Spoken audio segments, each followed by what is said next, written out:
Hello friends, this is Fox Nival Studios. Today we are here with new chapter What if Naruto was a primordial god? Now let's begin the story. Avatar of the gods. Immortality is a funny thing. Some might think it a gift from the gods themselves. Wouldn't it be wonderful to live forever? To never age? Never die? Would not one call that a blessing? Huh? More like a curse. For what else can this be? To watch your friends grow old, while you yourself remain young. Letting them move on with their lives, start families of their own, grow old. To stand there helpless as they wither and die, as you lay those flowers upon each their graves, knowing you were powerless to defeat time itself? The one enemy even I could not hope to defeat. But I digress. I'm sure you're wondering who I am.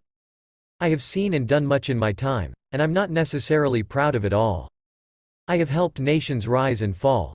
Civilizations have crumbled in less than an hour at my hand. Fought the war to end all wars. Witnessed the end of the shinobi. Traveled to distant lands.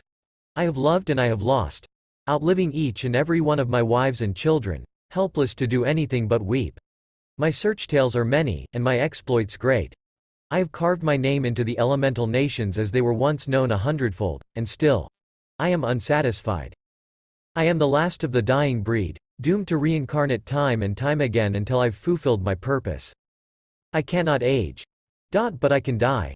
If one wishes to know the pain of a spear through their heart, or the painful end of decapitation, you need only ask me. My deaths are many, my lives, seemingly infinite.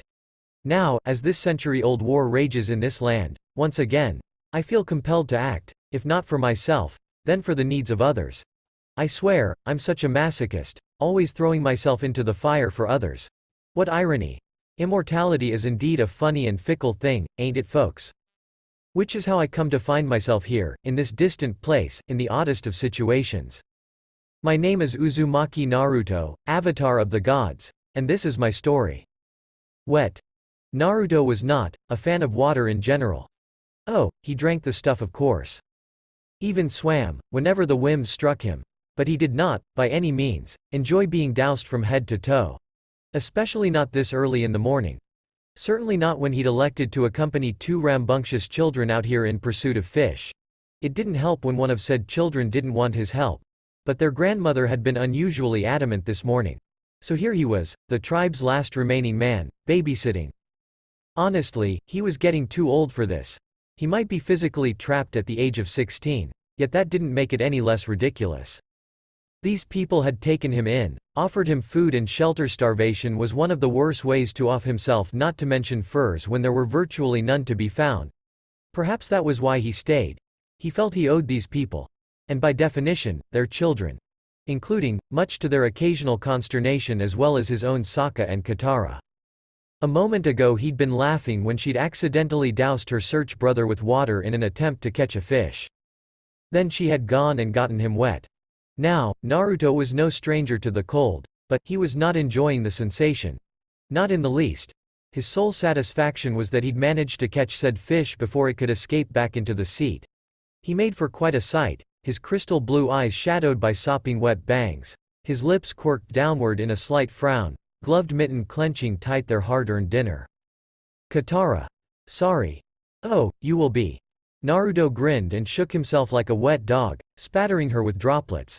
Take this. Hey. His grin grew another inch. One good turn deserves another oi.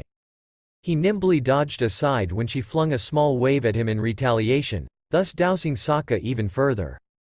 The small torrent violently tore the boy's spear from his grasp just before he could successfully skewer his first fish, sending his precious weapon arcing end over end before finally sinking to the water below.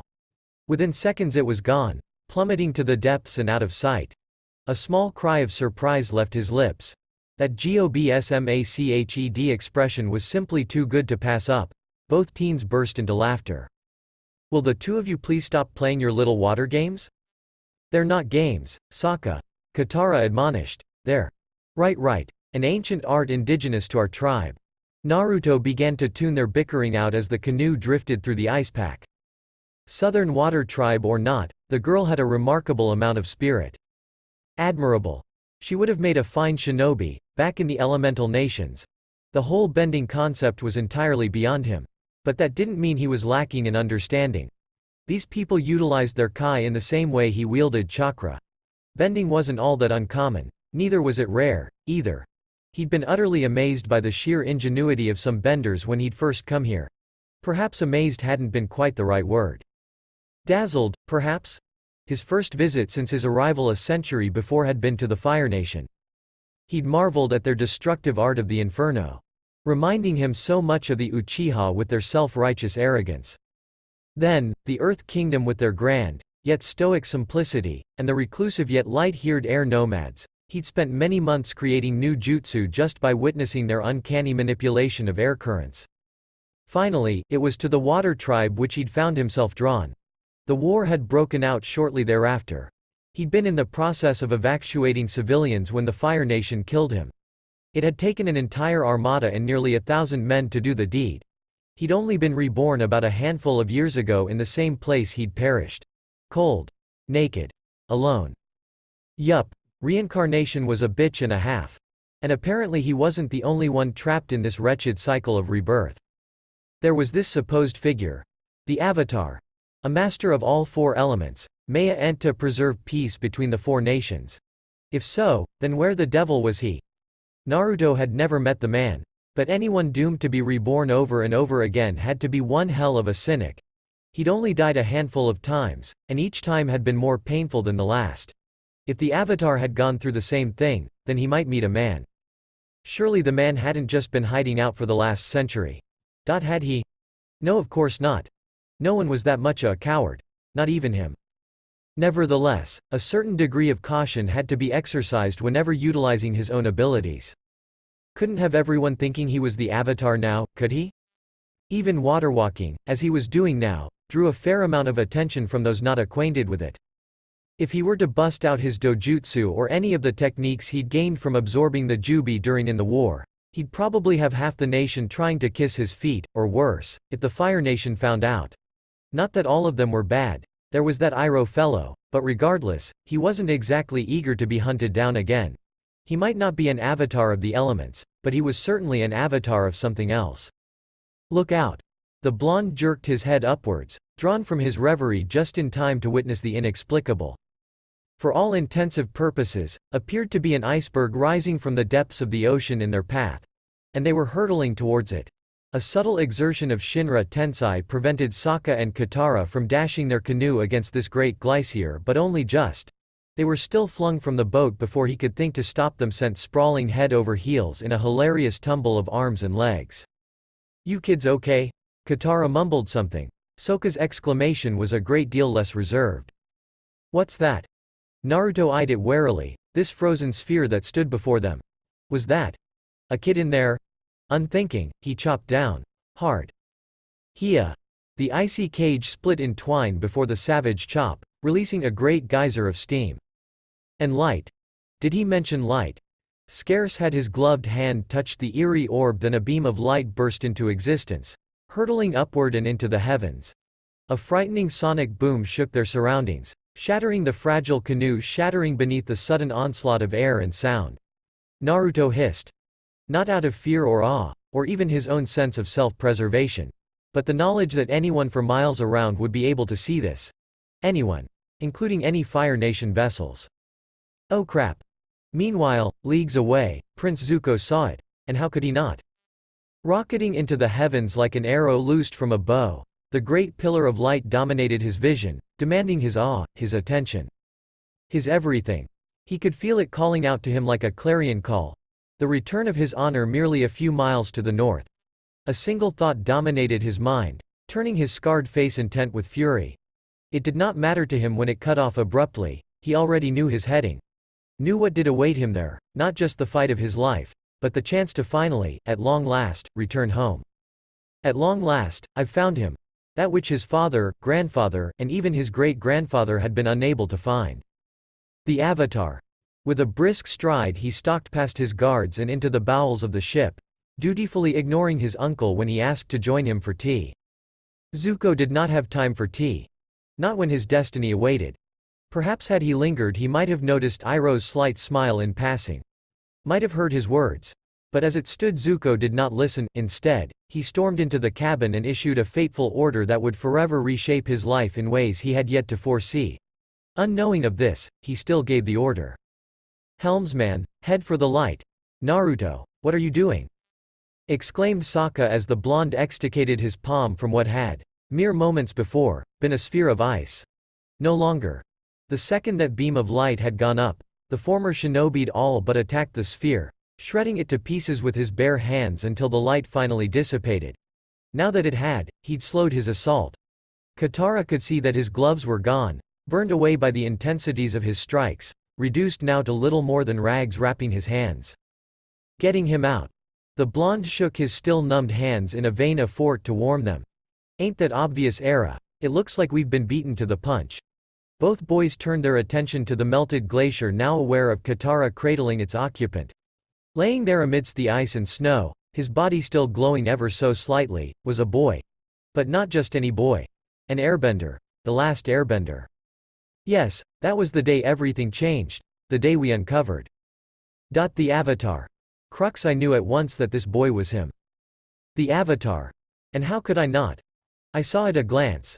The endless power trapped within him. Just as I knew he was, most likely, the last of the airbenders. Many things became clear to me that day.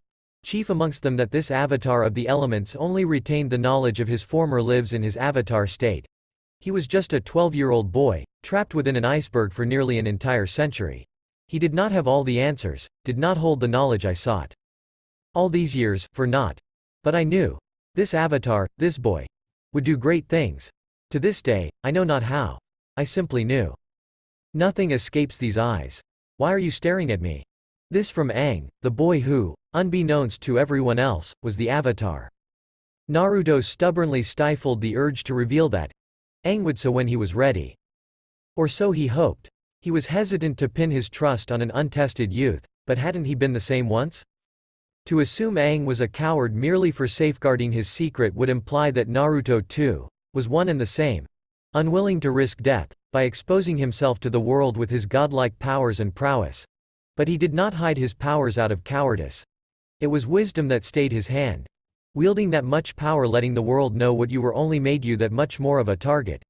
Perhaps Aang was of a similar mind. Perhaps not. In a way, they were almost alike. Regardless, it wasn't for Naruto to judge. Oh, nothing. Nevertheless, he allowed a small smile to creep up on his lips. "It's just my first time meeting the Avatar." His words were soft, spoken only for the two of them, and yet they still elicited the most startling reaction in the young airbender. For a brief moment, the young boy actually looked afraid. Said fear was just as swiftly replaced by sorrow. The resigned sort that suggested he'd known this was coming all along. Most curious, the Avatar of the gods mused to himself. "How did you know?" Naruto finished with the slightest of sighs. "It wasn't that difficult. I've studied this nation's history. If that flash of power before didn't give you away, then the marking certainly did. Honestly, I'd expected you to be a little taller, though. Older, too. But then again, I guess cryogenically freezing yourself for 100 years is one helluva way to ease out the wrinkles, no?" He allowed his gaze to slip past the baffled boy toward his young wards, observing Sokka and Katara with their tribe. "They'll probably figure it out sooner rather than later. So are you going to tell them, or should I?" Aang faltered, momentarily uncertain of what to say. Just who was this strange youth, and why did he seem so familiar somehow? He hadn't said a word on the ride back to the tribe courtesy of Appa, and now suddenly it was as if the blonde could read his very thoughts. What was going on here? There's no rush. Ironically, Naruto felt his heart go out to the boy with these words. "You can tell them when you're ready." For all his feigned cheer and supposed legendary status, Aang was little more than that. A child. But there was more to it than being young and untested. Aang reminded him of, well, himself. He'd been the same way at first, not wanting anything to do with these incredible powers bestowed upon him. In the beginning, he had tried and failed to live a normal life. Looking back, it was rather obvious why he had failed. One simply did not absorb the Jubi into oneself and expect to lead an existence anything short of extraordinary. At first there had been worship, his comrades had respected him. Women had practically fallen over another to have his children, and so on. For a terribly long time, he had been reluctant to assume his new role.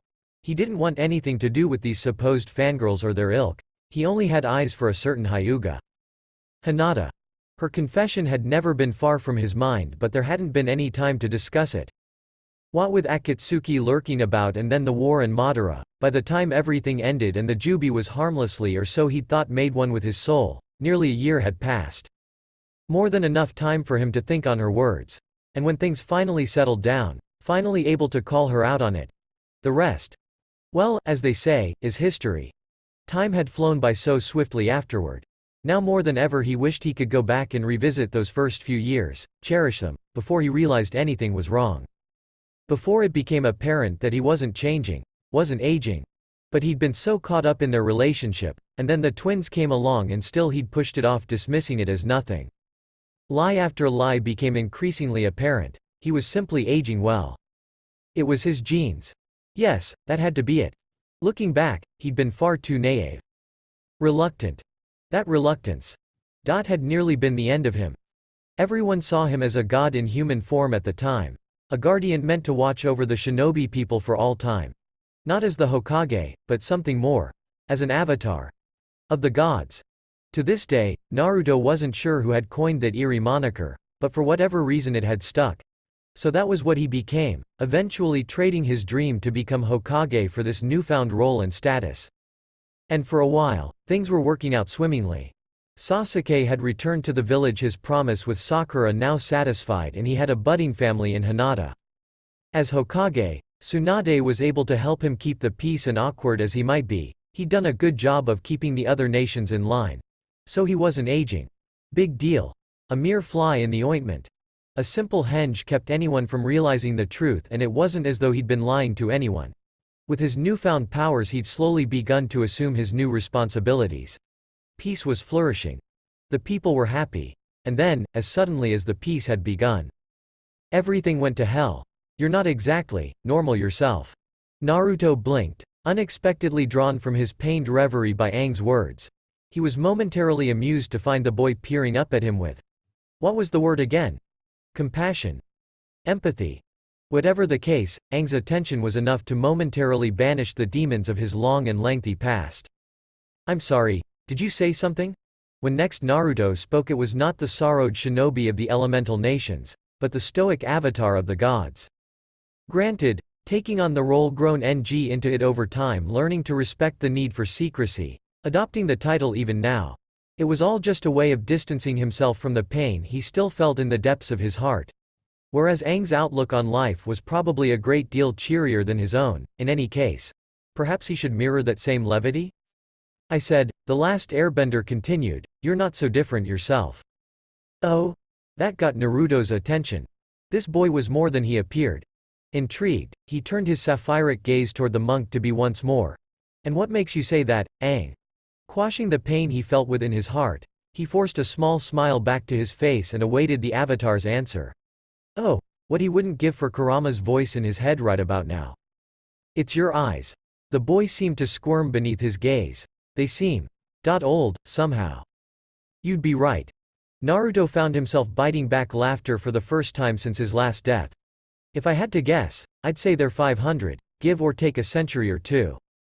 What? It's just a guess. The blonde shrugged. No need to freak out. Time sorta loses its meaning when you've lived as long as I have. Still, freezing yourself. An interesting trick. I think I'll have to try that myself, someday. Well, I wouldn't recommend it. So you're really an airbender, eh? Naruto asked abruptly. Aang grinned. Glad for the change in topic. Sure am. Can you show me? Aang chose that precise moment to sneeze. The subsequent expulsion of air sent him rocketing nearly 10 feet into the air. That little spectacle earned the attention of the entire tribe, not to mention a certain someone, before he descended with grace, landing almost effortlessly upon Appa's back, ending his little air trick with a graceful bow. As if to echo his partner's effort, the sky bison low osade a happy snort. Not bad, huh? Impressive. Naruto admitted, clapping as the bender clambered down from his mount. You've got a lot of skill for someone so young. Hey, thanks. But can you do this? Now it was Aang's turn to balk. Because scarce had Naruto spoken than the last airbender found himself witness to the inexplicable. Naruto, in the time it had taken to finish that sentence, had levitated his body up off the ground, and into the air. He was hovering. Without a glider. He simply hung there, suspended in midair. What's more, he didn't seem to be expending any visible effort at all. But it wasn't as though he were flying in actuality, Aang thought. If he could, then why would he? Wahahaha. Then, as if to shatter that very thought, the former JN Chiriki shed his fur coat and erupted upward, his body little more than a streak of blue and black colors as he tore into the skies. What the heck? Sokka scrubbed at his eyes with both hands, as though the action could somehow wipe away what he was seeing. Is Naruto actually flying? Katara practically squealed in delight at the sight, her earlier reservation forgotten in the wake of this discovery. For indeed the blonde was doing just that, navigating the air using his own chakra to hoist him aloft, wrapping himself in it, and pushing down against the ground simultaneously. It was no means an easy feat. Only one with a strong wind affinity could do such a thing, and even then, Naruto himself had spent nearly an entire decade mastering the technique. It was not, as a certain man might have said, a move for beginners. Wow, so you're an airbender, too? I am not a bender, Naruto denied, alighting soundlessly beside Katara. My situation is unique. Like how? Like he would have said more, had not something brightened the skies over their heads. Blue eyes bulged. Incoming!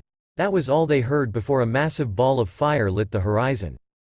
Aang barely saw the Fire Nation vessel from whence it came before it engulfed their position.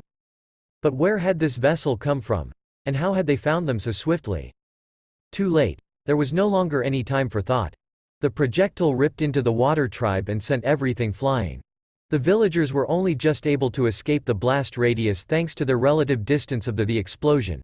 Katara wasn't so lucky. The detonation flung her and Sokka away, sending both brother and sister sprawling in the snow. In that instant, Naruto shouted something from up above their heads. Exactly what, the young Avatar knew not. Only that the flames abruptly vanished, disintegrating into harmless steam as he looked on. Assholes! Naruto landed in a roaring snarl of fire, spitting curses not meant for the ears of young children. Some of those very words caused Katara to flush, but the sight of him stole any sentiment of laughter away. Black flames rippled off and around his body and it seemed as though his eyes were bleeding? Impossible to tell. Whatever the case may be, she had only an instant to recognize any of this before unconsciousness took her before the blonde youth-haired Aang behind him, just in time for the ramp of the enemy vessel to lower. "Stay behind me," was the last thing she heard. 7 firebenders marched down the ramp in a phalanx, and at their head, a younger man, clearly their leader. "Where are you hiding him?" the prince demanded to know. Scowling, he grabbed hold of Katara's grandmother, shaking her cowl for emphasis. "He'd be about this age, master, of all elements. I know he's here." None dared speak. Faced with this refusal, Zuko became incensed. "If you don't reveal him, I'll burn this entire village to the ground." Aang was just about to open his mouth, ready to reveal himself for the sake of these people, when Amaterasu. The blonde muttered that word and the firebenders burned, their plated armor erupting in thick tongues of dark fury as she looked on. Of the 6 guards that had accompanied the prince, only one managed to evade the worst of the blaze besides him, rolling aside and out of harm's way. Naruto simply exhaled and that hapless fool ceased to exist, his body evaporating before a massive fireball all his own. "Wah, a firebender? Why does everyone think that?" Naruto groaned, slapping a flaming palm to his forehead. "It's not like I.O." He blinked, finally noticing the flames of his chakra creeping around him, the still smoldering bodies around the loft of them. Whoops. Forgot about that. Chakra tends to get a little out of whack when I'm pissed off, ya know. Ah, but I digress. A wave of the hand and the flames abated somewhat, forming a shimmering aura of black and crimson around his form. The noise that followed would be impossible to do justice to using simple onomatopoeic sound effects. It was not quite a voom. A simple vraam doesn't suffice either. But these are about the closest approximations. For Prince Zuko, the sound equated to one singular emotion: fear. "Aang," Naruto whispered. "How many people can Appa carry?" "About 10. The Avatar found himself replying. "It'll have to do. Try to get out of here, I'll buy you some time." "What are you whispering about?" Like an iron trap, Naruto's gaze locked onto the prince's own. The sheer intensity of his stare, the sudden ice in his expression, was enough to silence the entire tribe. Nothing moved. Nothing at all. And then he spoke, voice black as pitch, eyes cold as the coldest winter, a sharp contrast to the flames boiling around his body. "These people are precious to me." The words were little more than a dry hiss if a knife could talk. This was what it would sound like. "Any attack on them is an attack on myself. And I don't take very kindly to being set upon by the likes of Fire Nation thugs like Yorsif." He pointed one long finger at the proud prince. "I suggest you get back on your boat and before you get yourself hurt, boy. Do you have any idea who you're speaking to?" Zuko's scarred eye twitched in anger and outrage.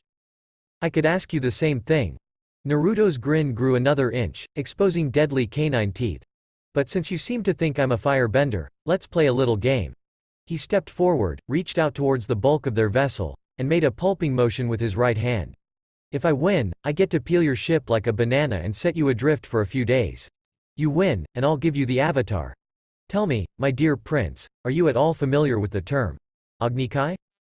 What? What? Zuko spluttered.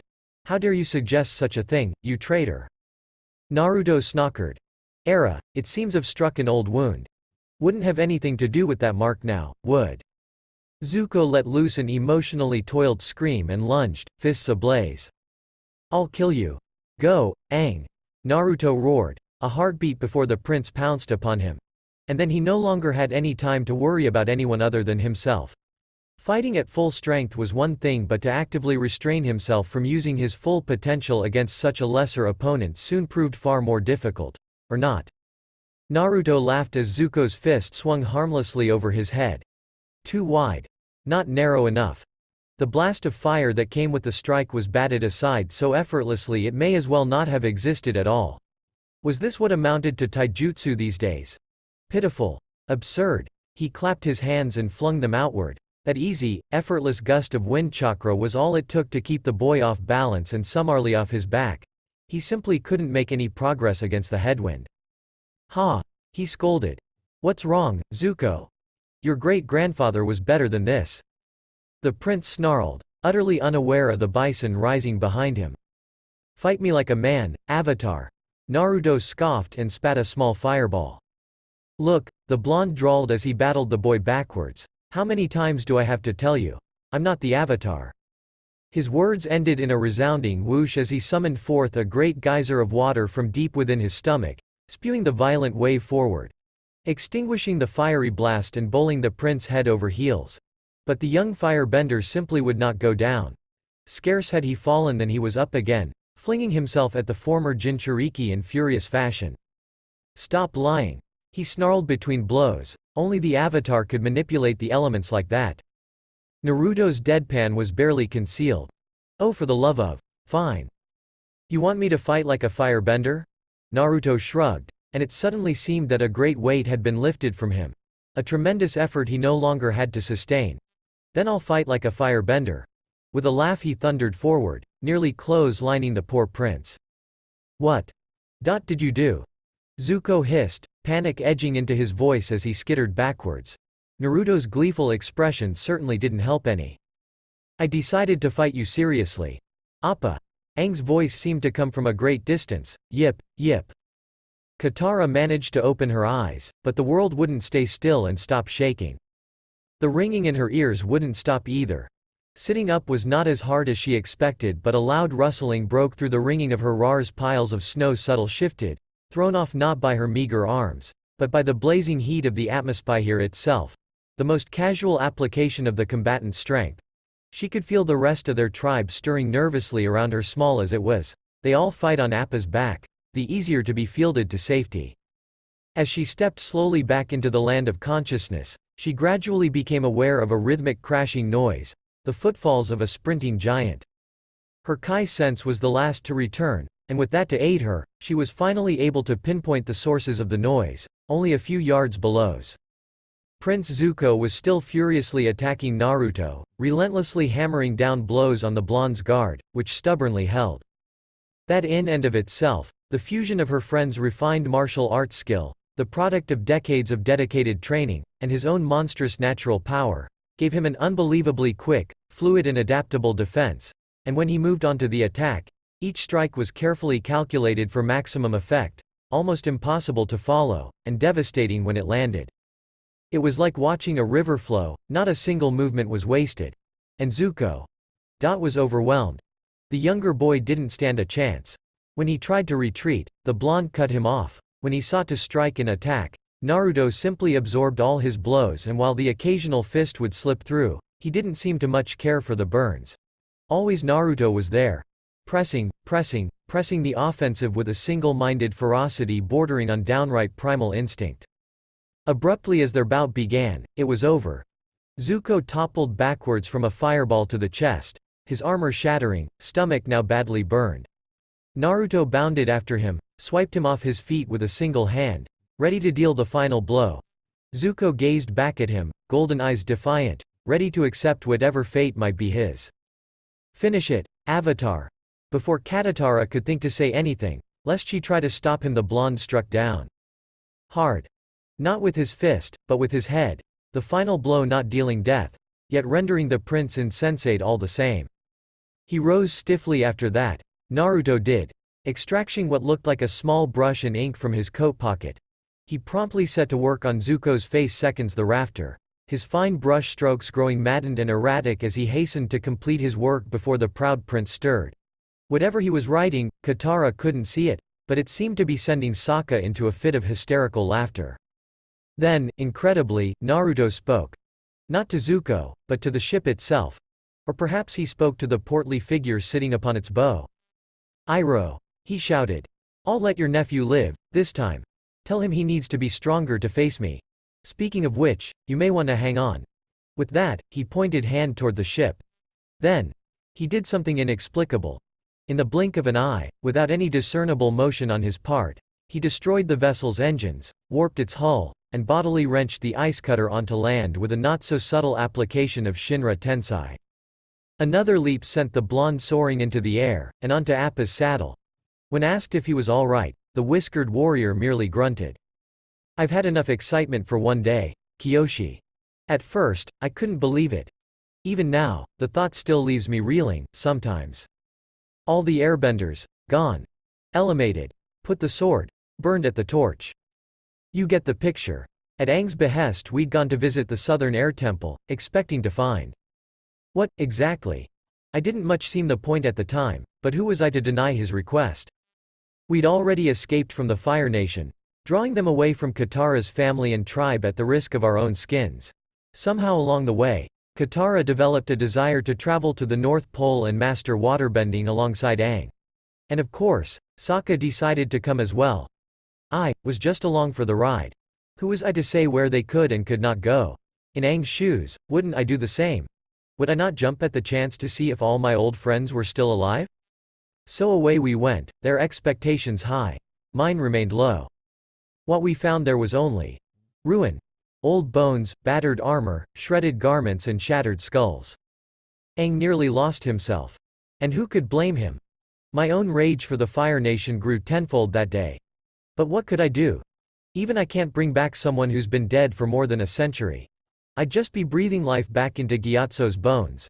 Without his flesh and organs, he wouldn't last more than a few seconds at the most, and that's being generous. It broke my heart to tell Aang this. That despite all my power, the monks were simply too far gone. I'll never forget that look of heartbreak on his face. Some avatar of the gods I am. Still, my heart goes out to these kids. Katara said that we're Aang's family now. Oddly enough, I find myself agreeing with her.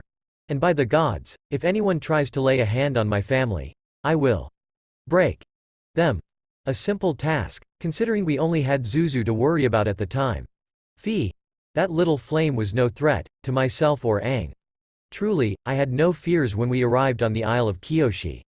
Indeed, one could even say I had become complacent. It never once occurred to me that someone else might join in the hunt for us.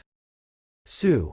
Naruto stubbornly resisted the urge to open his eyes, refusing to turn his head and peer over a shoulder as Aang popped up behind him.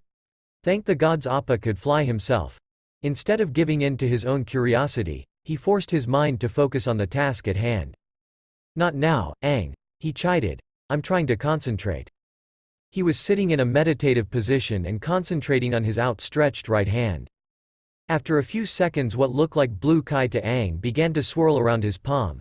It began to compress in upon itself as more and more began form and swirl. Soon enough, floating a few inches above his palm was a blue spinning orb. He saw Naruto's eyes focus on the orb and it began to spin even faster and form 4 white blades spinning with the orb. As he watched the orb spin, the last airbender could have sworn he heard a low thrumming, like something was trying to cut the air itself. What in the world is that? The orb continued to spin, growing larger and larger, encompassing his entire palm until Naruto let out a sigh and relaxed, letting the orb disappear. Good, he said to himself. I've STLLL got it. It was then that he became aware of everyone's attention. Katara had paused in stitching Sokka's pants to gawp at him, her mouth forming a small, round O of disbelief. Sokka looked as though he'd been preparing another one of his infamous jokes, but the sight of the mini Rasen shuriken seemed to have stolen those words away. Finally, he looked at Aang, apparently confused by the boy's bowed head and lack of reaction. Is something the matter? That was so cool. The sheer force of boy's exultation nearly knocked the shinobi off the bison. Thankfully he managed to right himself and levitate at the last instant. In matter of moments he rejoined them, alighting effortlessly upon the saddle once more, though looking no less pleased for the effort. Oi! He cried. Are you trying to knock me off Appa or something? You've gotta show me how to do that. Aang would not be dissuaded so easily. Naruto's expression turned somber. I can't, he replied. And even if I could, I still wouldn't teach you. Ah, but why not? This attack is meant to be used as a last resort and nothing more. The blonde countered, eyes hidden beneath his roughened bangs. If I were to unleash it on someone, say a firebender for example, it would damage them so badly they'd never be able to bend again. That is a fate I would wish on no man or woman, no matter how vile. He cracked an uneasy grin, then, a vain attempt to lighten the mood. Hey! Why the long faces, guys? I may be a monster, but at least I'm on your side, ya know. A somber silence followed those words, broken only by the wind in their hair or Aang's lack thereof and the passing of the clouds over and under their heads. Finally, someone decided to break it. You're not a monster, Naruto. Naruto looked up, startled to find Katara's hand on his own. Look, Katara, I appreciate the sentiment, but let's be honest here. I killed those firebenders back there, only sparing the prince on a whim. Hell, I enjoyed the killing. Do you hear me? It felt good. If that doesn't make me a monster, then I don't know what. You are not, she repeated firmly, a monster. What's wrong with you? Naruto's lips parted in reply, but her other hand clamped over his mouth before he could speak. Why would you even think such a thing after all you've said and done for us? Why? Aang is still alive, because of you. Our tribe wasn't destroyed by the Fire Nation because of you. Sokka and I are still standing here, because of you. If protecting those you care for makes you a monster, then I'm one too. Something in those teary blue eyes of hers struck and forestalled him, preventing any argument on his part from pressing the issue any further. With that, Naruto relented. All right, he sighed, pushing a hand across her head. By the gods, girl, don't start bawling on me now. Are you two done fighting? Katara promptly flushed, pulled away, and went back to sewing Sokka's pants. We weren't fighting, Aang. Yeah, Sokka sighed good-naturedly. Stop bugging her, airhead. You need to give girls space when they do their sewing. What does me being a girl have to do with sewing? There was a dangerous glint in Katara's eye now, an accusatory tone that, for those who knew her, would cause them to duck for cover. Sokka made the foolish and nearly fatal mistake of pressing the issue. Simple. He replied, uncrossing his arms behind his head. Girls are better at fixing pants than guys. And guys are better at hunting and fighting and stuff like that. It's just the natural order of things. Naruto and Aang simultaneously facepalmed. They recognized the verbal gaffe, but did Sokka? Nope. The young warrior of the water tribe realized his mistake far too late. All done with your pants? His sister held up the half-stitched article of clothing and flung it in his face. And look what a great job I did. Wait. I was just kidding.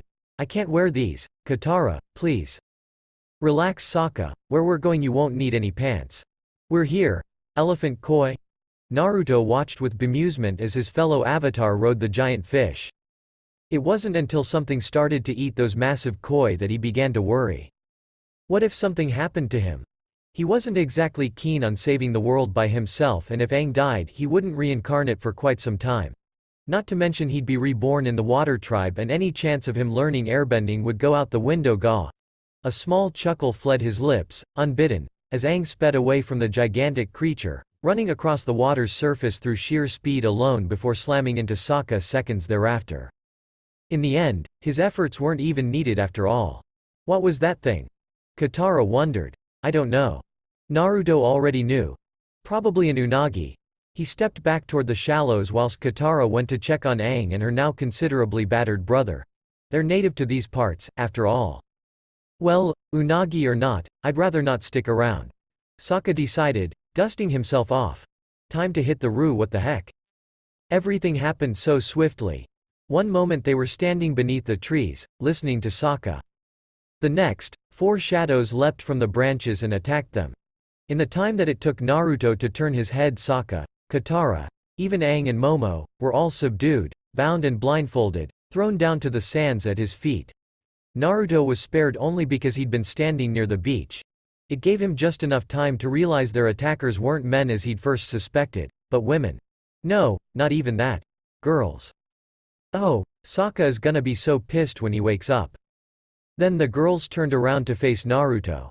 It was impossible to distinguish one from the other, he realized. What with the white makeup that covered their faces entirely, those red and black accents around their eyes lending their visages an almost regal appearance beyond the metal headdress and armored battledress they wore. These strange female warriors looked at him for a long instant, before turning to face him as one, the combined movement causing their armored dresses to rustle, ever so slightly. It was alluring in a way. To say anything less would belittle their strength. Despite himself, the blonde felt the beginnings of a small smile work its way across his whiskered visage. I don't suppose we could sit down and talk about this over a cup of tea? Suddenly, and without warning, one of them attacked. Naive. Naruto simply swung his hand forward and punched with a fifth of his full strength, the sheer shockwave of the strike summoning forth a great gust, ripping her from her feet and hurtling her across the beach.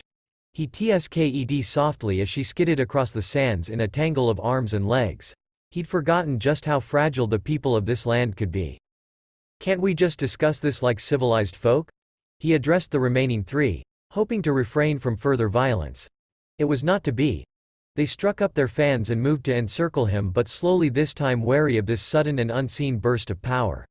Their painted faces betrayed very little. Perhaps the slightest twinge of concern for their injured kin, but nothing more. Look, this is pointless. Naruto continued. You're just going to end up on the ground like her.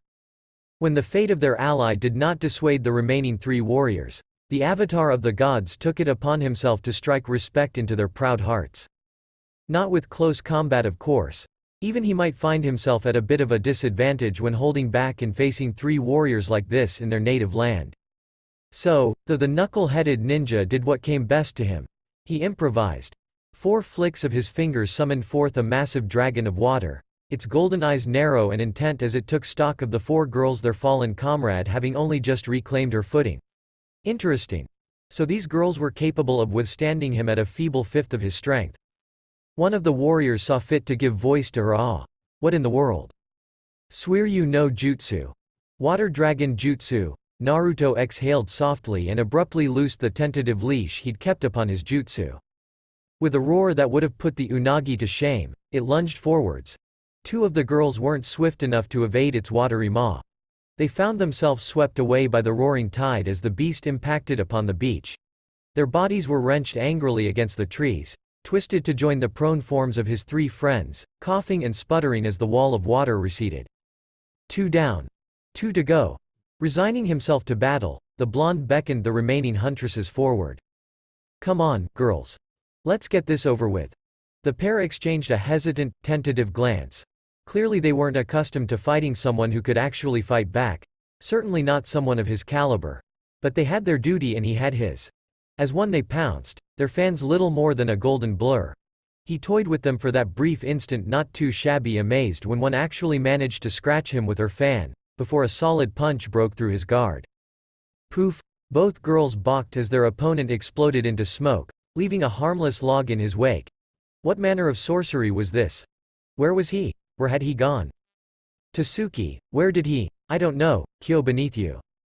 Her words ended in a frightened cry as a pair of hands burst through the sand, latching onto her friend's ankles. Before either of them could hope to react, their owner yanked down. Hard. Kyo loosed a startled cry, her eyes scrunching shut as she prepared to be buried. Up to her neck. Those same eyes flew open, startled to find that while she had indeed been buried beneath the sands, it was only to her neck. It was a rather surreal experience, being unable to move anything above her neck, forced to look up at her leader. Kyo. I'm all right. The girl tried to shrug, but failed, I think. 3 down. Of course she's all right. A familiar voice chided. Contrary to popular belief, I'm not trying to harm you. Her companion whirled around as Naruto emerged from the earth beside them, covered in sand. Without so much as a glance in Suki's direction, he began to stride back toward his bound friends. He didn't have even a scratch on him, if anything, he looked amused by their efforts. Wait. Naruto stopped in his tracks, his face slowly appearing over his shoulder as he curiously regarded his once fallen opponent. A look of irritation crossed his single eye as it regarded the recovering warrior behind him, her painted face narrow in a rictus of confusion. Did you want something? What did you do to her? She demanded to know. Naruto laughed and looked away again. Earth style. He admonished with a waggling finger. Headhunter jutsu. She won't be moving for a while. Oh. He gave an amused grunt as Tasuki seized him from behind, her arms wrapping around his shoulders in a full Nelson and with surprising strength for someone of her size, wrenching him up off his feet. You got me. He laughed as he fell, toppling backwards to the sands. Clever girl. But. With a hiss, he opened his mouth and spat, expelling a vicious stream of fire in the same instant that his face would have hit the sands. A flash of recognition flickered through Suki's mind just then. He'd used air to send one of her friends flying, water to take down 2 more, earth to immobilize Kyo, and now. Fire? Could he really be? But that's impossible. Not for me, it isn't. Naruto never let up in his barrage, not once. Each blast pushed him another inch up into the air and caused the temperature to spike. This sudden expulsion of heat forced the Kyoshi warrior to loosen her hold upon the shinobi or be burned, allowing him to wrench himself free and let loose a bone-jarring strike of his own design. Tasuki lost all semblance of breath as an armored shin crunched into her equally armored stomach and the later yielded. The blow wasn't crippling, but it did send her staggering away and give him time to rise. Time he gladly took. Naruto stood amidst the now glassy sand, his body still shimmering with heat, his hair rippling in the steam created by his last attack. His entire body seemed to ripple with barely suppressed energy. It was like gazing into the sun's light overlong, stare at it, and you'd only be burned. Enough. He declared. You fought well, but that last blow's gonna do one hell of a bruise. I know you're hurting right now, and I'd rather you not exacerbate the injury. Honestly, the girl expected her to fling herself at him in spite of her injuries and begin her offense anew. Imagine his surprise when Tasuki threw down her fans and fell to a knee. I knew it, she gasped, clucking at her side. You're the Avatar. Crap. He'd been too focused again. Me? Why me? He asked with surprise. I'm nothing special. Don't lie. Anger sharpened her tone. You used fire, earth, water and air. No other bender can do that. I suppose you wouldn't listen to me if I told you I wasn't a bender. Sincerity warmed her expression somewhat. So too did her misunderstanding. Look, you don't have to be shy about it. I can understand if you want to keep it a secret. But you don't. I'm not. Naruto groaned. Oh, for the love of. Help me out here, Aang. MMMPH. The boy's words were muffled around his gag. Naruto's sweat dropped. The situation was rapidly unraveling. If this continued, if Tasuki told the others in her village, everyone would think he was the Avatar. A horrible realization dawned on him, one he never wanted to experience again, not if he could avoid it. Can I have a minute to untie my friends? Tasuki nodded. Naruto swiftly did just that, unbidding Katara and the others in the blink of an eye. Strategy meeting. He hissed. Now. What's wrong, Naruto? Katara asked. They think I'm the Avatar, that's what. Sokka adopted a thoughtful expression. And that's a problem. Naruto glared bloody red daggers at him. Look, I've got an idea. I object. Sokka frowned. You haven't even heard it yet, Naruto. Oi, I know you. And I know this is a bad idea. Look, Naruto might not be a bender, but at this rate, everyone will think he is. Right? At everyone's nod, he pressed forward. Well, I say. Let them. Naruto immediately opened his mouth to veto that, but Sokka kept at it before the blonde or Aang could get a word in edgewise. Now wait just a minute, both of you. Hear me out. Right now, who is Prince Hothead hunting, Aang? You, or Naruto? Who does he think is the Avatar? Katara tilted her head. She hadn't considered that question until this very moment. Aang. Do you know the answer? Naruto. The young Avatar was beginning to see where this plan was going, and he didn't like it. Not one bit. Naruto was of the same mind. It felt like he was stealing the poor boy's thunder. That just wasn't his style, nor did he enjoy wresting the claim to fame away from another. For Sokka to ask such a thing of him. No, he couldn't do it. It wasn't just his humility, he'd worked so hard to keep the Fire Nation from pestering him after his last death. And while he was already living a life on the run, he wasn't exactly keen on advertising his powers. I can't believe I'm saying this, but you. Sokka has a point. Katara. You too? It would give Aang all the time in the world to focus on his bending. The waterbender persisted. Besides, I've seen how much skill you have with the elements. Even though you're not a bender, you could still pass for the Avatar, easily. Why are you fighting us on this? Because I don't want to do it, Naruto argued. And you're forgetting about Aang. How does he feel about all this? 3 pairs of eyes focused upon the last airbender. Well, Aang, what do you think? Sokka and Katara asked almost simultaneously. Naruto shook his head rapidly, a silent plea for him to say no. Poor boy, he actually flinched. Does it really matter? Think of it this way. Sokka pointed out. We know for a fact that Naruto can handle almost anything the Fire Nation throws at him.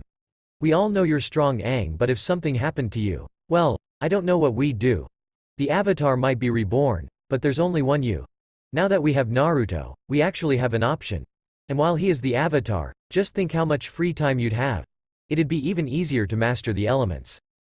The Avatar seemed to consider this. Naruto growled, deep and low in his throat.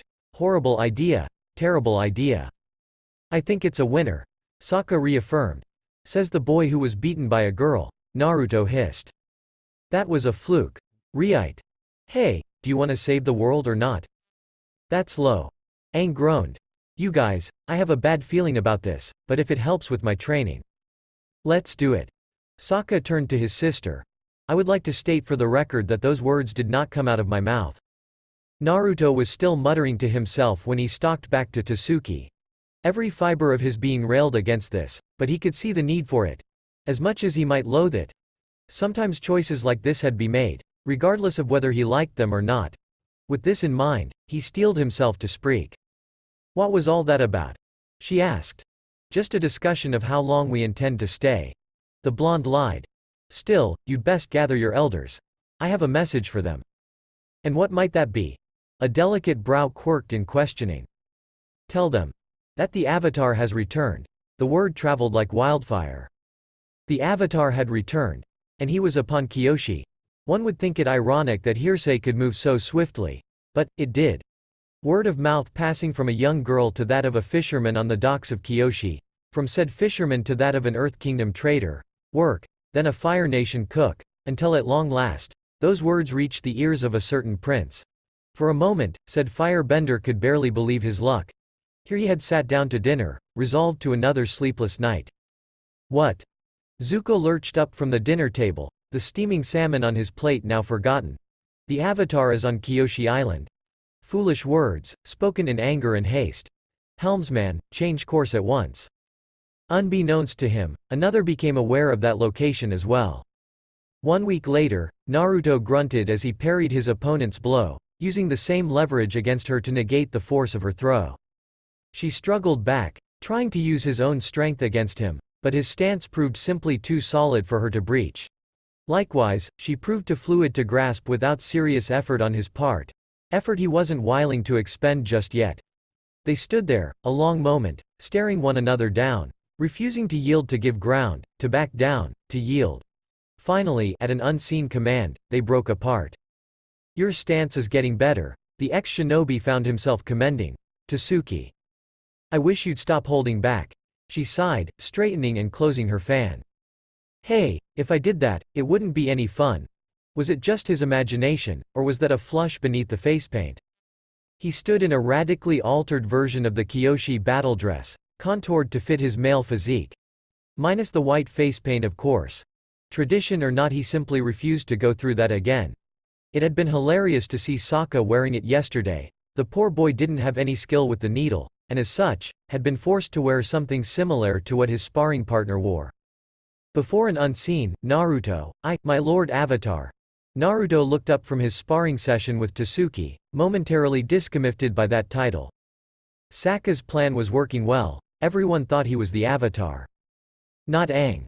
It made sense from a certain point. While he drew attention, the young airbender could learn all the bending he required without the undue attention of being hunted by the Fire Nation. That didn't mean he had to like it though. Far from it, he loathed this idea. The idea of taking credit for someone else had never sat well with him. Having actual power had done little to temper that distaste. Nearly a full week had passed since their arrival in Kyushu. Ironically, he had been the one to argue for their extended stay. He didn't know if it was Tasuki, or the something else, he simply felt drawn here. But what was it?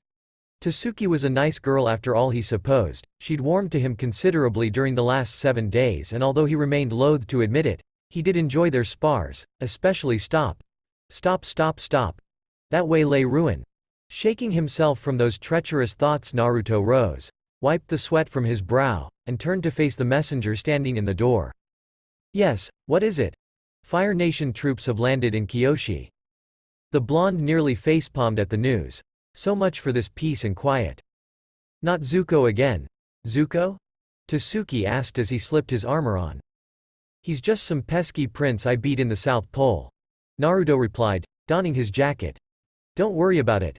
In the meantime, I need you to get Aang and the others. We may need to bug out if things get heated in any case. But, Tasuki, I won't endanger your island any longer than I already have. A small pang twisted at his heart as he said this. In the lone week that they'd spent here, he'd actually felt normal. To leave that behind and voyage out into the unknown again. Was strangely disheartening. It was selfish of me to make everyone stay here this long. I've put you all in danger because of that. What, you don't think I can handle a few Fire Nation troops? She challenged as he slipped on the last of his armor. No, I understand that you're a warrior. But firebenders are way out of your league. So you just don't trust me, then? A pained note entered her tone. Her painted face seemed strangely sad somehow. Damn it, warrior girl. Why won't you listen? Her hand closed around his wrist, holding him fast. Yes, I'm a warrior, she replied, her voice the barest whisper. Something soft touched his whiskered visage an instant later. But I'm also a girl. Naruto blinked, touching a hand to his cheek. Opened his mouth to speak, but it was already too late. Tasuki, she was gone, leaving him with his innermost thoughts. Where the hell had that come from? Strange creatures, women. Truly. He crossed the streets with swift strides, reaching the docks almost in no time at all. Oddly enough, he didn't encounter any firebenders. That was odd in and of itself. The closer he came to the docks, the more certain he became. They were waiting for him there. The barge didn't even lower its ramp until he was a few feet away. Nevertheless, he prepared himself for battle. All right, Prince Hothead, he growled, flexing his fingers, are you ready for round 2? I'd call it round 1. The hell? Naruto was expecting Zuko to step off that ship and face him. Not a girl. Certainly not someone his age. Sheesh, first Tasuki and those Kyoshi warriors and now this. Why did he seem to be facing the opposite sex as of late? Was fate messing with him or something? It must be. So he stood there and watched wary as this newcomer surveyed her surroundings. There was something dangerous about her. He couldn't quite put his finger on it. Perhaps it was her aura, or maybe it was the eyes. In any case, Uzumaki Naruto, Avatar of the gods, found himself just a touch uncomfortable. So, this is Kyoshi Island. The girl murmured to herself as she disembarked. It seems father was right to plant that spy on Zuzu's ship after all. And now I've beaten him to the punch. How wonderful. She extended her slim shoulder in a shrug. Honestly, what more could a girl ask for? Suddenly wary, Naruto edged a foot forward. This girl wasn't like the others he'd fought. You're not Zuko. The girl saw him and smiled then. It was a soft, deadly, dangerous thing, that smile. Well, well, well, what do we have here? She chuckled. You mean to say you're the Avatar that I've heard so much about? Her gaze roamed across his lightly armored body with intrigue, a spark of interest shining in those dark orbs of hers. You certainly are handsome, I'll give you that. But you should be humbled. A hand rose in a furious flourish of blue flame. You have the honor of addressing Azula, princess of the Fire Nation. I do hope you've prepared yourself. Why, for the fight of your life, of course. Azula said it as though it were the most obvious thing in the world. You didn't think I rushed here ahead of my brother just to have tea now, did you? Despite himself and all his power, Naruto actually blanched behind his guard. Ah, Christ, then his vision swelled with azure fire. Burn it down. How do I get myself into these situations? Pretending to be the Avatar was bad enough. Fooling an island, then the entire world, was bad enough. But to have the princess of the Fire Nation gunning for me straight out of the gate, that was too much. I'd never once asked for this responsibility, but now, I'd taken on even more. Now, all of Kyoshi knew who I was. And they were depending on me. Not Aang. Me. A fake. A phony. I was an Avatar. But not the one they needed. Certainly not the one they wanted at any rate. That realization still rankles me to this very day. But I was all they had at the time. And who could do it, if not me? And who was I to let them down? So I did what I did best. I kicked asses and took names. Little did I know the consequences of that battle would change everything. What's wrong, Avatar? Azula laughed arrogantly as the blonde backpedaled steadily in retreat. Afraid of fire? You should be. Now hold still. And let you burn me? I think not, Fire Girl. Naruto stubbornly resisted the urge to give in to his own anger and attack. Refused to play to his enemy's strategy. Instead he continued to bob and weave, leading the proud princess on a winding path further and further away from the village. Avatar or not, he wasn't willing to risk innocence just for the sake of his own glory. But this was swiftly becoming tedious. He thought to lead Azula and her troops away from the village. In that at least, he'd been partially successful. Azula had chased after him like a moth to flame, leaving her troops to remain behind. Even now he could see the fires beginning to burn in Kyoshi, tongues of ember creeping through those thatch roofs, their rosy hues mingling with that of the setting sun. He silently prayed Suki had made it to Aang and the others in time, that they'd be able to handle themselves. Of course they would. They had Suki and the Kyoshi warriors backing them up after all, and it wasn't as though they couldn't handle a few firebenders. He hoped. But that left him dealing with the princess. Alone. He was swiftly beginning to regret that decision. Azula wasn't a damn thing like her brother. These strikes of hers were precise and perfect, hardly a flaw to be seen amidst them. And that was without the firebending. Those grand sweeps of fire, those azure flames were proving a great deal warmer than he would have liked. A mere trifle to deal with at full strength, but if he were to do that here, he'd wreck the entire island. Perhaps even destroy it altogether. Still, they came closer and closer, those blows did. With each instant he tarried, singing hairs and leaving burns, albeit small ones, upon his face. Injuries he was certain would take days to heal. Days, instead of seconds. It was one of the few perks he'd forfeited by absorbing the Jubi. For all the incredibly power he'd gained, all the awesome abilities of Sharingan, Rinnegan, and mastery over all the elements of shinobi, there had been one mortal drawback, one flaw to all the perfection he'd gained. Naruto couldn't regenerate. At the very least, not instantaneously as he once had. Not anymore. In the beginning, he'd healed relatively swiftly, but, with each passing death, his healing had grown slower and slower. Now, he felt every near miss, every burn that seared itself into his visage. And he endured. Never once did he strike back, ever retreating, always on the defense until he was certain, absolutely certain, that he'd escaped the blast zone, given Kyoshi village and an acceptable radius of distance. Finally, enough was enough. Mukaikaze. His hand shot forth to meet Azula's, the first direct confrontation since she'd tried to attack him back in the village. Flame met a headwind and the former yielded, snuffed out like a candle in the wind. Do excuse the pun, a heartbeat later. All that remained was the faintest wisp of steam curling outward from her first. The princess frowned, but quickly regained her confidence when the blonde drew back, and adopted a familiar stance. He was going to fight firebending with firebending, then. Interesting. And were those black flames forming around his fists? Truly this young man continued to astound by Agni. When he moved, she barely saw him. One moment he was standing across from her, arms raised. The next his fist slammed into her cheek, sending her neck, followed by the rest of her body, snapping to the side. The sheer force of that single punch launched Azula halfway across the plain. With a surprised grunt, the light-skinned princess went flying down the training ground, a trail of dark blood following her body through the falling debris. Naruto breath caught in his throat, hitching as he struggled and failed to suppress a laugh. He watched as Azula's limp body slammed against the stones as once gravity took hold of her, her skin skidding across the ground as the momentum continued to drag her over the earth. Her feet were suddenly free from the ground as a burst of fire from palms carried her over the sun-soaked terrain, stopping her just short of smashing into a nearby boulder. Just as Naruto had suspected, a roundhouse blow in his restrained form that would have floored someone like Zuko had only left the girl slightly out of breath, dizzy perhaps, but still very much in the fight. Not to mention pissed. By the gods, I really need to stop holding back against these firebenders. They're just too tenacious. So you finally decided to fight back?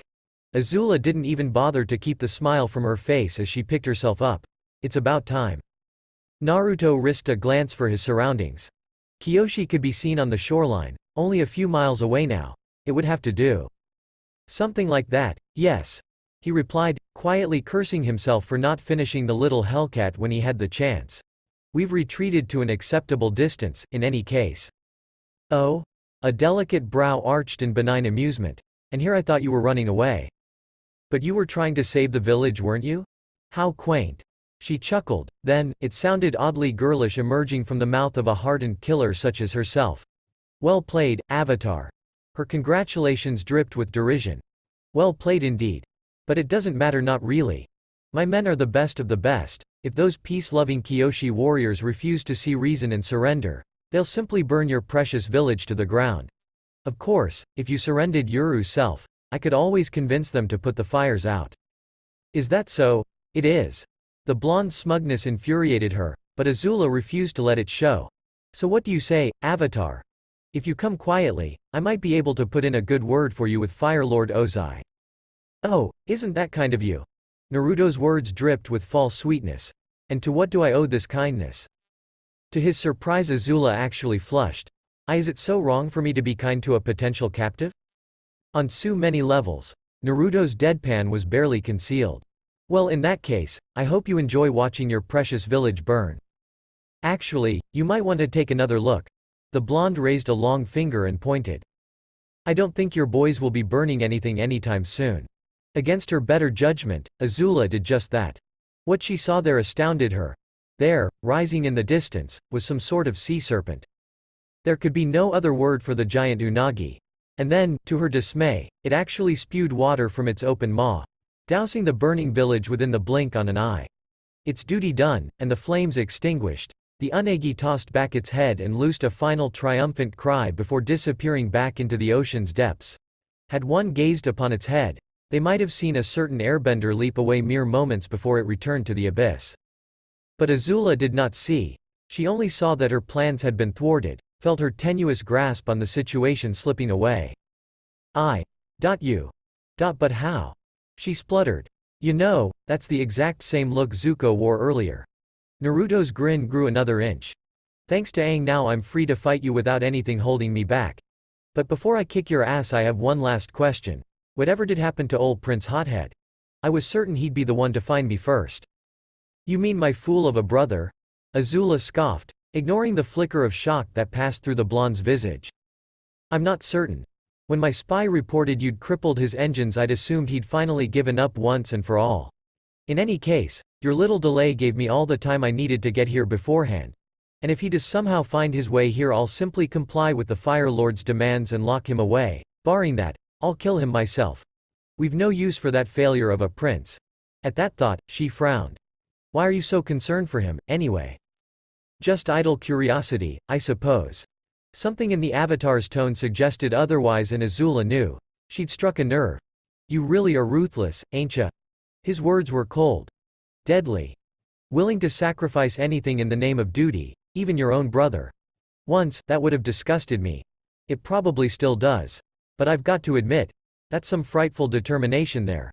If you weren't my enemy, I'd respect you for it." Azula smiled tightly and tucked a stray hair back into place, the picture of perfection once more. "Why, thank you," she replied.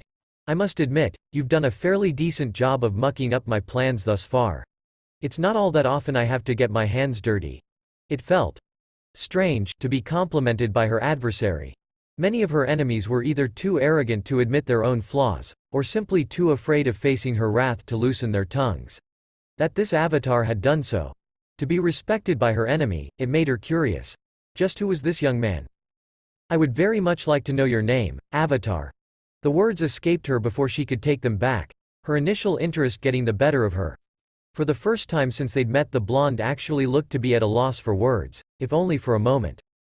"Naruto," he supplied at last. "Uzumaki Naruto. I'll be sure to remember it." "Shall we continue, then?" Naruto resumed his stance once, but there was something off about it. His foot was too far forward, and his arms were spread wide. Didn't he see he was full of openings? But if he was hoping to make her hesitate, he had another thing coming. Azula never backed down from any challenge.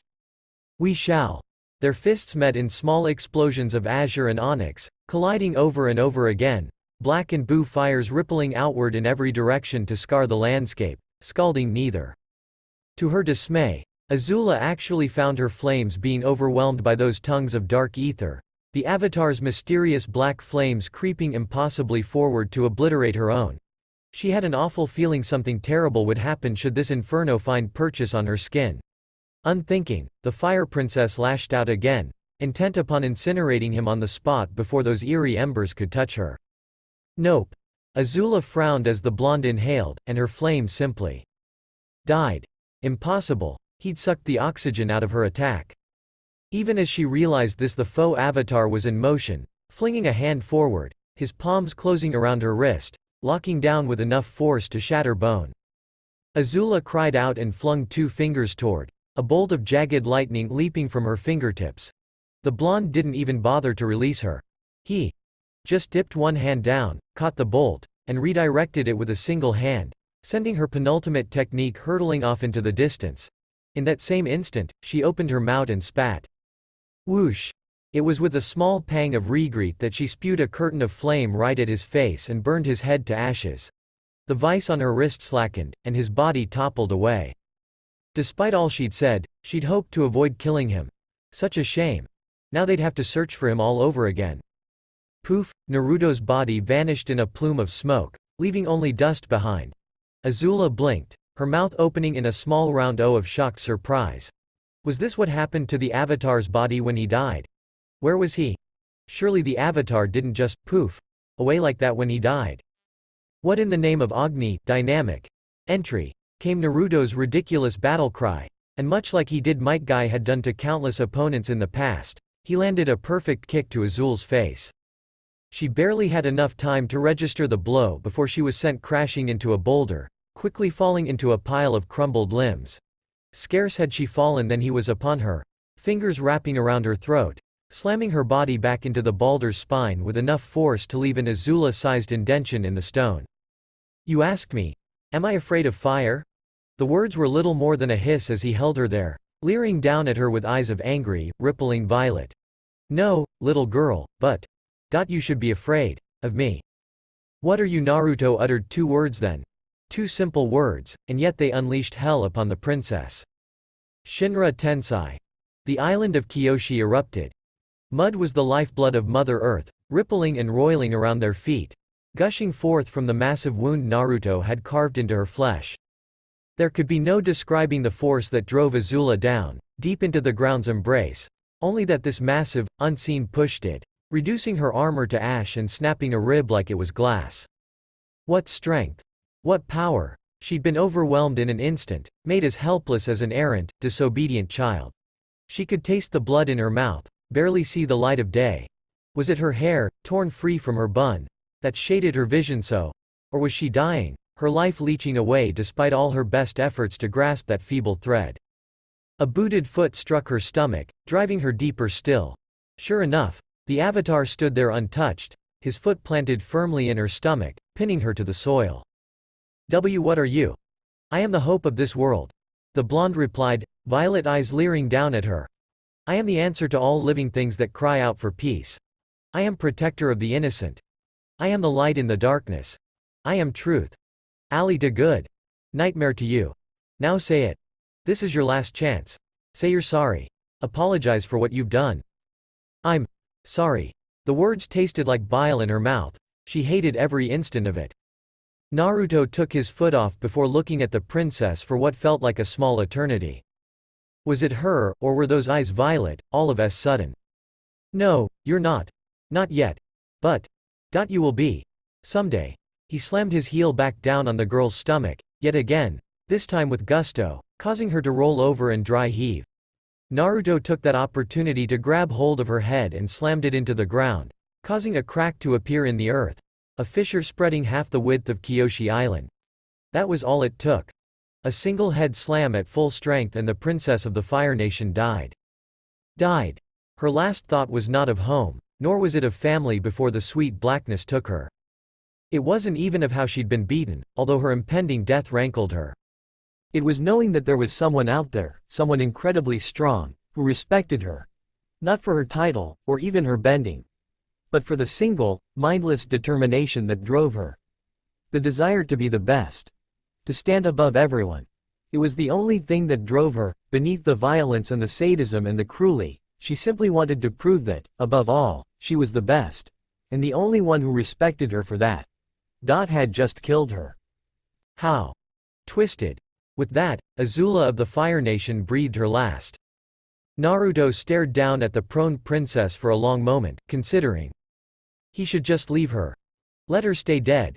But, he'd seen the potential for goodness in her, no matter how slim. And for all the cruel things he'd done over the years, he just couldn't let her stay dead. Not with a clear conscience. Then, his mind made up, he opened his eyes, Rinnegan flaring.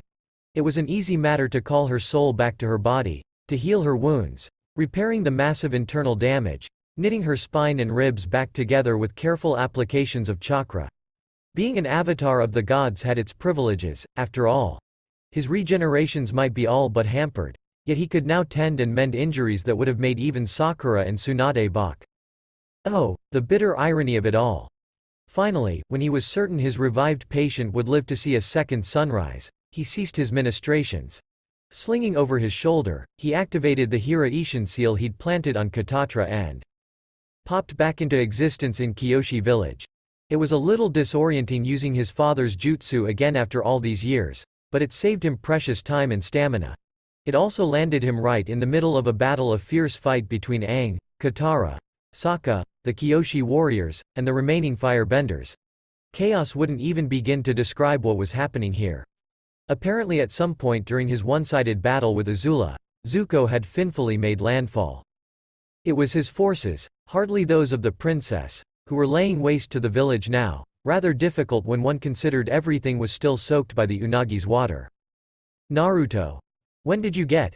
He dimly registered Katara's voice in the back of his mind as he ducked under a fireball using the Rinne Tensai no Jutsu had left him far more drained than he would have liked, but he still had more than enough juice to spatter a few Fire Nation soldiers. But he had neither the time nor the patience to deal with them. Enough. His voice cracked like thunder, commanding silence and flooring everyone present, ally and enemy included. You idiots are going to drop your weapons now or be disemboweled where you stand. I have had enough of this shit for one day. With the chaos of battle momentarily abated, both sides were able to get a good look at one another, including that of a certain prince. Zuko started sputtering the moment he laid eyes on him. Why you? Me. Naruto stepped forward, grabbed the scarred youth by the scruff of the neck, and headbutted the poor prince with enough force to knock him a state similar to that of his sister. Sweet dreams, hothead. With his enemy finally silenced, the blonde grunted and glared at the assembled firebenders. Which one of you meatbags is in charge of the princess here? He growled, holding up Azula. Tentatively, a bearded gentleman raised his hand. Naruto summarily chucked Azula's unconscious body at the man. The poor fellow barely managed to catch his princess before she hit the ground. Then without pause or preamble, he turned to address the other firebenders. Iroh, he bellowed. Get your ass out here, now.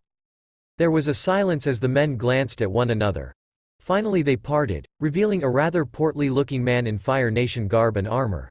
Despite this own ire, Naruto nearly guffawed. The years had indeed been kind to the general. He was a great deal heavier than Naruto remembered, not to mention older, but still very much in good health. Yes, time had been exceptionally kind indeed. You don't have to shout, Naruto. He sighed, brushing at his sleeve. Who the heck is that? Sokka wondered. Aang shrugged. Beats me. Katara had more practical matters on her mind, such as the situation unfolding before her very eyes. Naruto was giving orders to firebenders, and they were obeying him. But how? Why? She wasn't entirely certain how she felt about that. Naruto had struck her as many things during his time in the South Pole.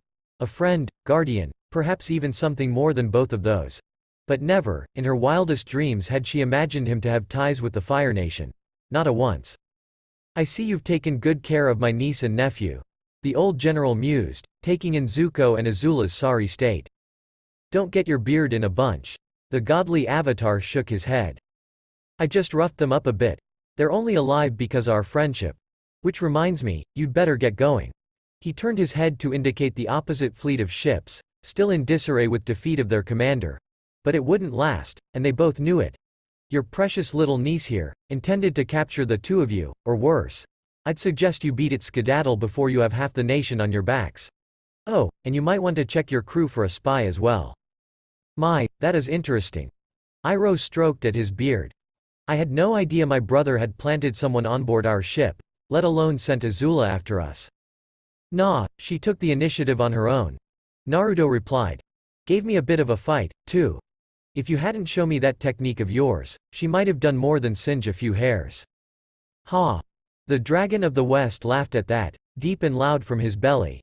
It was not the laugh of a cruel Fire Nation general, Katara mused. This man actually seemed kind? We'll have to discuss your exploits over tea sometime. Iroh was saying, accepting Zuko from Naruto as she came back to herself. Provided my nephew isn't trying to kill you, of course. Avatar. Naruto barely kept a lid on his emotions in that instant. Somehow, someway, his old friend knew what they were up to. And yet instead of revealing the truth, bringing the lies crashing down around their ears as he could have done, he merely winked. Naruto forced a laugh of his own, silently thanking the gods his old friend was on their side. Ha! So y'all wanna kick my ass and pie show again? He snapped back, but the words were lacking in rancor. No fair. You know I suck at that game. Muttering to himself, he turned to face Azula's men. Now, listen, and listen good. I'm only going to say this once. You and all of your men are going to take Princess Hothead here, get back on your ships, set sail. Or I'm going to make each of you run 15,000 laps around the island. On your hands. His eyes blazed warningly, promising pain to any and all who dared challenge his command. Never in all her life did Katara think to see the men and women of the Fire Nation army, the strongest and mightiest military that this side of the planet has ever seen, cry like babies when they heard what came out of Naruto's mouth. Why yes sir. The blonde declared, I'm going to bed. I'm getting too goddamned old for this shit. I never paused to consider the consequences of that fight. The ramifications. There simply wasn't any time to dwell upon it. Kyoshi was saved, but our time there was done. Although we defeated the Fire Nation and forced them away from the island, I knew that our very presence would attract unwanted attention. And so we departed, first thing the next morning. I barely even had time to say goodbye to Suki. Strong girl, that one. I could tell that she wanted to come with us, but she knew her duty lay with her people, to help them rebuild and garrison themselves against the threat. So we departed, leaving her behind, or so I thought. Turns out Kyoshi warriors rival shinobi in terms of stealth. By the time we realized she'd stowed away under one of the tarps, we were already halfway to the nearest settlement. That certainly made things amusing when the others discovered her. Our travels were little more than a blur after that. Even the Earth city of Omashu. Now that was an interesting experience. I've never met someone craftier than this boomy fellow. His strategies put Shikamaru to shame in every sense of the word. The old king saw right through our little ruse. He knew Aang was the avatar of the elements, while I was not. In a way, I was almost grateful for it. Someone other than the four of us now knew the truth. But damn was he crazy. To think that someone so old could be so off their rocker. But it wasn't until we happened upon an occupied Earth Kingdom village that things became interesting again. Were it not for a young earthbender named Haru, I wouldn't have had the chance to indulgence in what I'd still consider the ultimate prank of all time. My temper wouldn't have proved beneficial to our cause. Fire is difficult to control, eh? His words were little more than a hiss, fingers tightening inexorably around the man's throat. Funny you should mention that. Ya know what is even harder to control? My temper. And right now, you're making me very angry, old man. Sapphire eyes flashed dangerously, promising pain. You wouldn't like me when I'm angry. The fool had made the massive mistake of extorting a harmless woman and her son, Haru, for more tax money in his presence, subtly threatening to, accidentally, lose control of his bending and down their store, much to everyone's dismay. Needless to say, Naruto hadn't taken very kindly to that. You. How dare you do this to me? The firebender grunted. Do you know who I am? No, and I don't much care. Naruto replied, drawing back his fist, a subtle swirl of flame circling in his own fist. Now, would you kindly get the hell out? Snarling, he flung the firebender backwards and out of the shop and spat, enveloping him in flame. It didn't so much kill as it did burn, sending him and his guards shrieking away as they struggled to put out the blaze Naruto had started on their behinds. And don't come back. There was a moment of quiet as their shrieks died away into the distance. Then everyone burst out into laughter and guffaws. Priceless. Suki burst out between giggles. That was amazing. Haru grinned. I had no idea you were a bender. Man, that was priceless. Sokka agreed with a cackle. I guess you could say they really got burned on that deal, huh? Huh? Get it? They're firebenders, and they got burned. Silence. What, does no one get the joke? He complained, sullen. I thought it was pretty good. Stick to sarcasm, Sokka. Katara chided with a smile. Still, that was better than what I had planned, Naruto. As always, the blonde never ceased to amaze, or barring that, outright astound. Now that the little snafu with the Fire Nation was temporarily behind them, she was reminded once more why she'd come to admire the blonde. In that, he and Aang were alike. Naruto was never the sort to stand for corruption or injustice. He didn't care what the consequences were. He simply acted. Suki was of a similar mind. She would have been the one to attack if Naruto hadn't done something. Thank you. Haru's mother spoke up suddenly, garnering everyone's attention with her words. It has been so long since someone stood up for us. No one. Suki seemed to speak for everyone when she said this. Surely someone's tried to do something. Anything. A sinister pall fell over the group. As one they began to realize just how much these people were chafing beneath the Fire Nation occupation. No, the woman shook her head, confirming their worst fears. Not since Haru's father and the other earthbenders were taken to the prison. Naruto's ears twitched, the beginnings of a smile started to form on that whiskered visage. Did you say prison? Why yes, he and the other earthbenders were taken there about 5 years ago. Impossibly, Naruto's grin grew.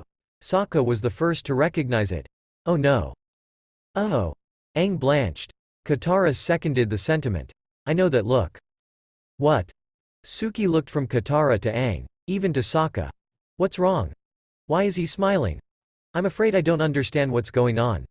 Naruto chose to ignore those words. Guys. I know what we're going to do today. The rest of Team Avtar gulped. Even Suki had a bad feeling about this. She had no idea what was coming next. Jailbreak. The chapter is end here now. We will meet with another chapter, so don't forget to subscribe our channel for more content like this.